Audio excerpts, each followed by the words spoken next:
Hey guys, Lord Naren White here, the Holy Ghost, the one true God, back with you with the next video in my series reading Dracula by Bram Stoker. Without further ado, returning to Dracula, as read by Lord Naren White. I know that she forms conclusions of her own, and from all that has been I can guess how brilliant and how true they must be. But she will not, or cannot, give them utterance. I have mentioned this to Van Helsing, and he and I are to talk it over when we are alone.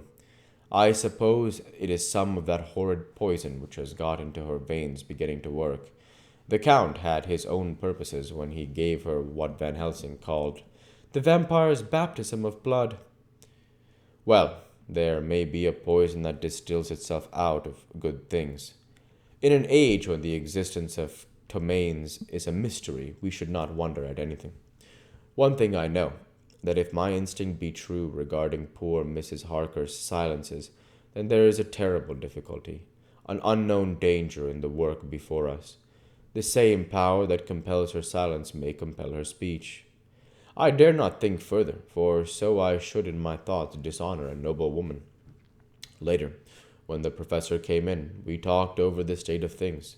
I could see that he had something on his mind, which he wanted to say, but felt some hesitancy about broaching the subject. After beating about the bush a little, he said, "Friend John, there is something that you and I must talk of alone, just at the first at any rate. Later, we may have to take the others into our confidence." Then he stopped, so I waited. He went on, "Madam Mina, our poor dear Madam Mina is changing." A cold shiver ran through me to find my worst fears thus endorsed. Van Helsing continued. "With the sad experience of Miss Lucy, we must this time be warned before things go too far. Our task is now in reality more difficult than ever, and this new trouble makes every hour of the direst importance. I can see the characteristics of the vampire coming in her face. It is now but very, very slight, but it is to be seen if we have eyes to practice without prejudice, without prejudge.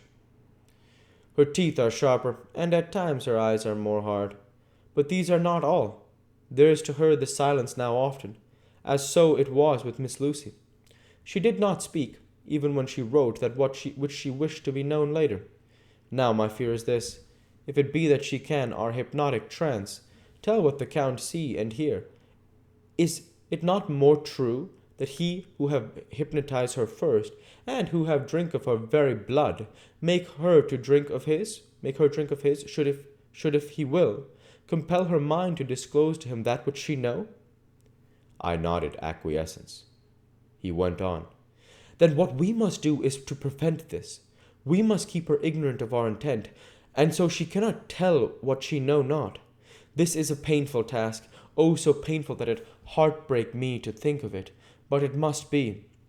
When today we meet, I must tell her that for reason which we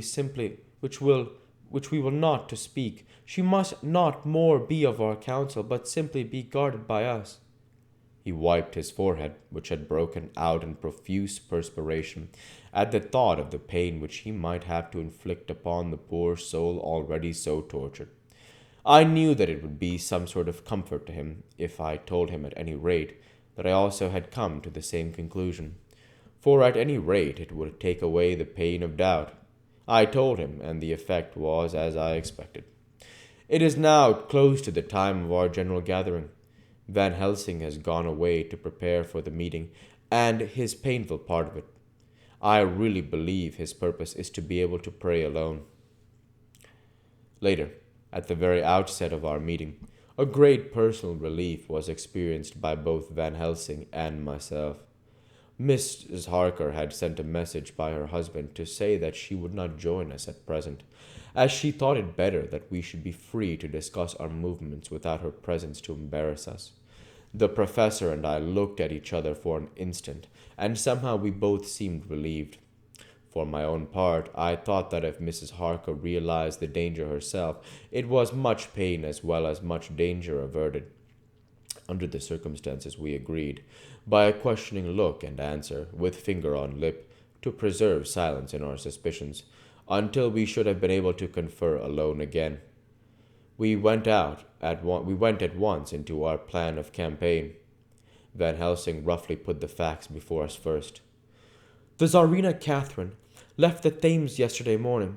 It will take her at the quickest speed she has ever made at least 3 weeks to reach Varna.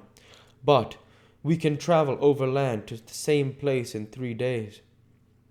Now, if we allow for 2 days less for the ship's voyage, owing to such weather influences, as we know that the Count can bring to bear, and if we allow a whole day and night for delays which may occur to us, then we have a margin of nearly 2 weeks.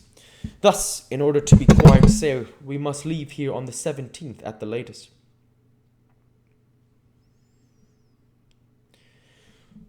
Yeah, in a day before the ship arrives. Oh, excuse me. Then we shall arrive at any rate be in Varna.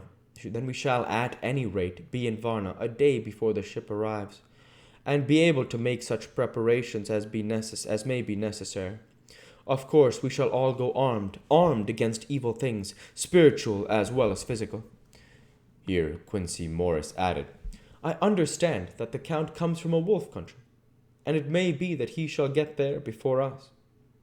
I propose that we add Winchesters to our armament.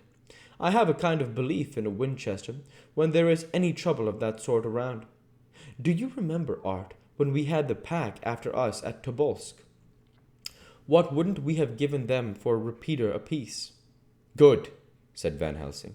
Winchesters it shall be. Quincy's head is level at times, but most so when there is to hunt, metaphor, be more dishonor to science than wolves be of danger to man. In the meantime we can do nothing here, and as I think that Varna is not familiar to any of us, why not go there more soon? It is as long to wait here as there. Tonight and tomorrow we can get ready, and then if all be well, we four can set out on our journey. We four? Said Harker interrogatively, looking from one to another of us. Of course, answered the professor quickly. You must remain to take care of your so sweet wife. Harker was silent for a while and then said in a hollow voice, Let us talk of that part of it in the morning. I want to consult with Mina. I thought that now was the time for Van Helsing to warn him not to disclose our plan to her, but he took no notice. I looked at him significantly and coughed. For answer he put his finger to his lips and turned away. Jonathan Harker's Journal. October afternoon. For some time after our meeting this morning I could not think. The new phases of things leave my mind in a state of wonder which allows no room for active thought. Mina's determination not to take any part in the discussion set me thinking, and as I could not argue the matter with her, I could only guess.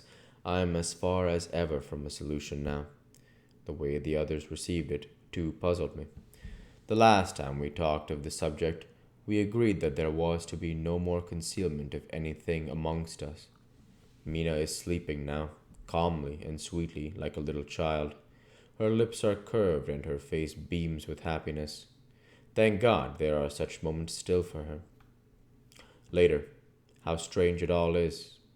I sat watching Mina's happy sleep, and I came as near to being happy myself as I suppose I shall ever be. As the evening drew on, and the earth took its shadows from the sun sinking lower, the silence of the room grew more and more solemn to me.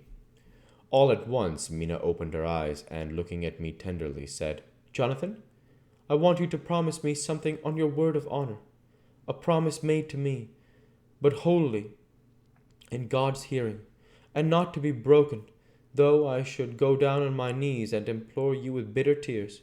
Quick, you must make it to me at once.